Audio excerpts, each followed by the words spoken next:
Hello and welcome to another Effective Teachers video. My name is Sylvester Nama, the training director. Today I will be speaking on school policy and administration and be giving you a basic guide that will help you create something that you could use to navigate your school plan. First, what is school administration? School administration contains policies on the management of the school, including such areas as line or staff relationship, administrative organization, systems, wide reforms, social program, and policy implementation. Now, administration covers a large sections of the school, including policy and its implementation. School administration provides a broad range of services to school and, in particular, school administrator. This department functions include staff, administrative appointments, day-to-day operations of the school, evaluation, identification, recruitment, and professional development of current and aspiring staff members, community-based regional support. That was school administration covers a large portion of your school. It is what your school is really doing. Your structures are all encompassed in your school administration. What is school policies, or what are school policies? Because you have different policies in different areas. Now, policies are procedures which assist school to make good decisions that optimize the well-being of the entire school family. Policy intentions are transformed into action by school staff, students, and the wider community. So policies are the procedures, the daily rules, those things you bring together to make your school, and it is the school staff and the students and even the wider community that will transfer them into action. How do you go about drafting your school policy? The first thing you do is to collect your data from the environment, from individual, from your students, from all the school. You ask for input from your staff to make it yours. So the reports, the data are everywhere. Collect it, input your own data that suits you. Thereby you could draft a new one or reverse your old policy.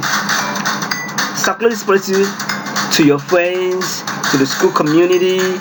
Ask for input, ask for advice. Let them look at it, check for errors, check for mistakes, check for everything that could be checked. We even give you a lawyer to check for you.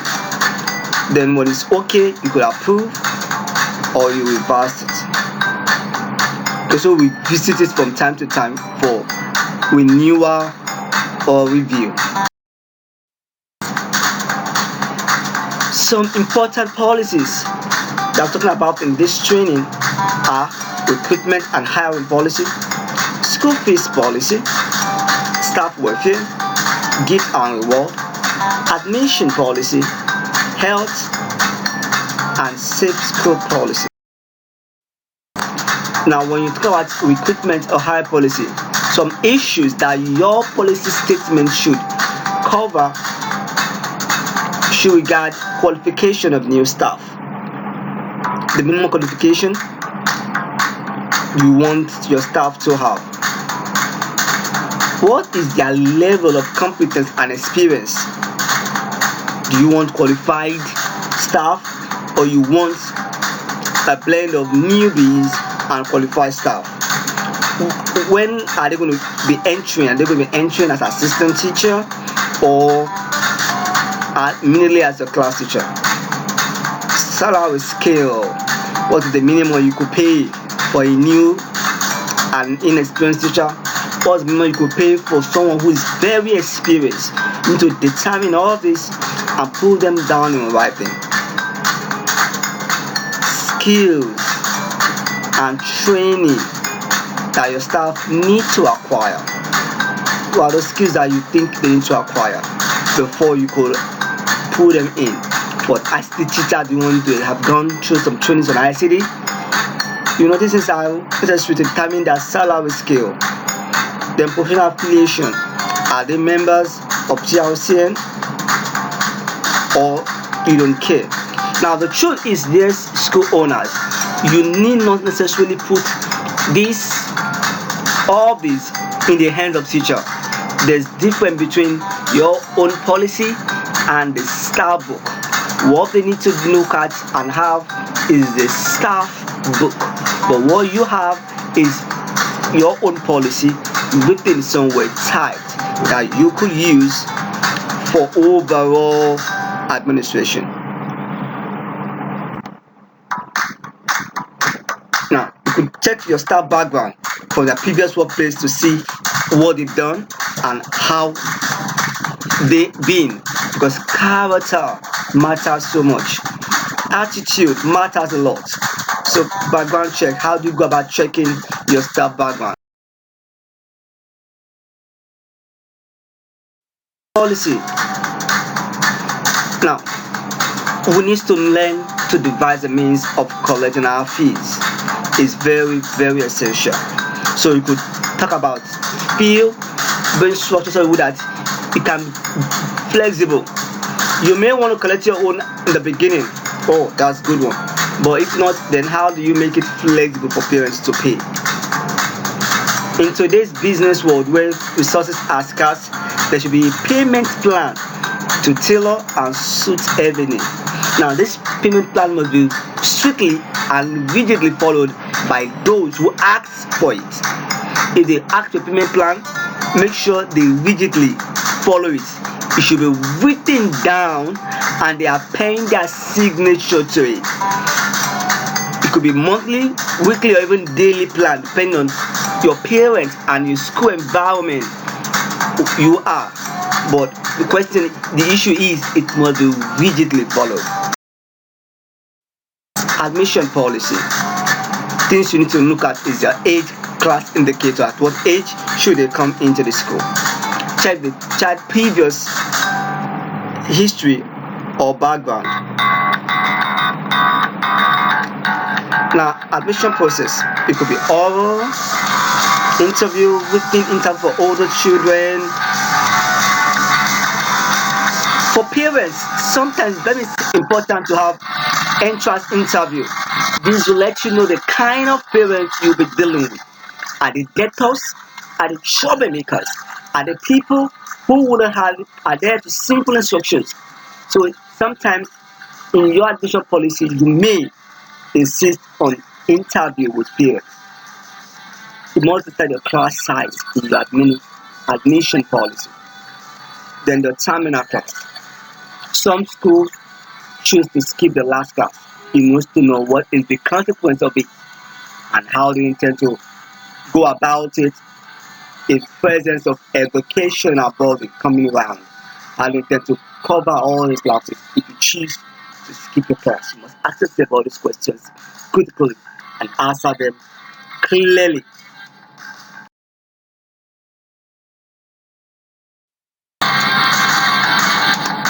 Let's look at some cases of admission policy. People with a statement of special needs. Now, this admission policy of this school says people with special needs will be dealt with by a completely separate procedure because they are already disadvantaged, so you don't set the same qualification for them. Over social criteria, if your school is such that have small space and a lot of people keep coming, do you have a plan in place to mix with these boarding needs of over subscription? Oh, twin and multiple beds. They have twin. Do you want to put them together in the same class or different classes? You could decide all this. What do you do with gifted children? and no promotion. Is there no promotion policy in your school, or you don't believe in it? You need to write this thing down. Write it down.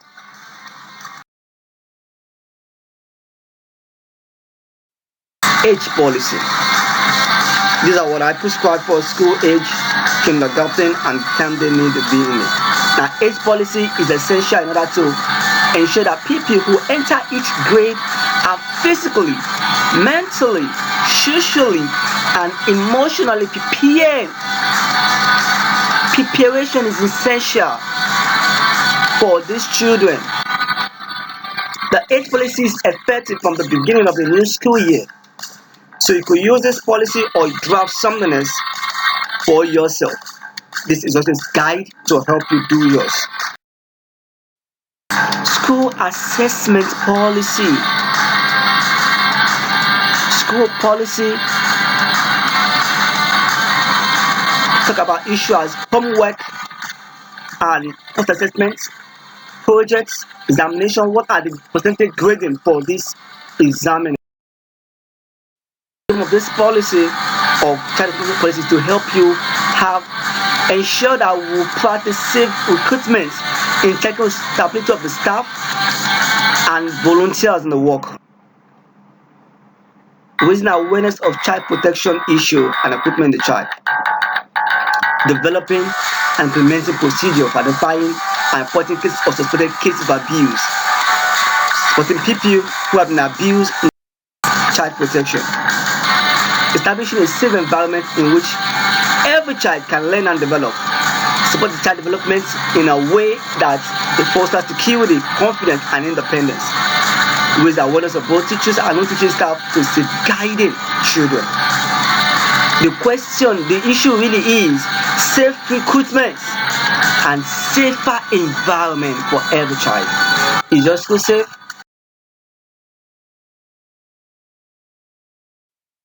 You may want to look at some policy you can adopt for your school to carefully follow procedure to help them to be safe. Let's discuss some employee welfare. Employee welfare means the efforts to make life worth living for work people. Is anything done for the comfort and improvement of your work of the employee above or apart from their welfare and other necessities that the company needs to pay? This is other things that you need to do.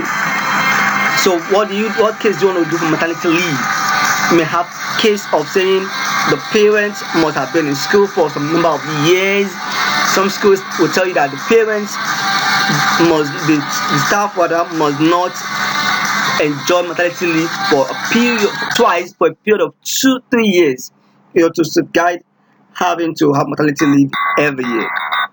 What about your staff having children in your school? Do you get percentage of this to be discussed and written down? Do you have staff lunch for your staff? Do you have gifts, occasional gifts, Christmas and a pen for them? Teachers Day, I celebrated. Do you give out gifts to them? Do you want to give them a day off? Staff gifting and reward. All staff will be treated equally without bias or weakness. You have sharing formula according to position, but the issue is fair equality. Now, staff welfare.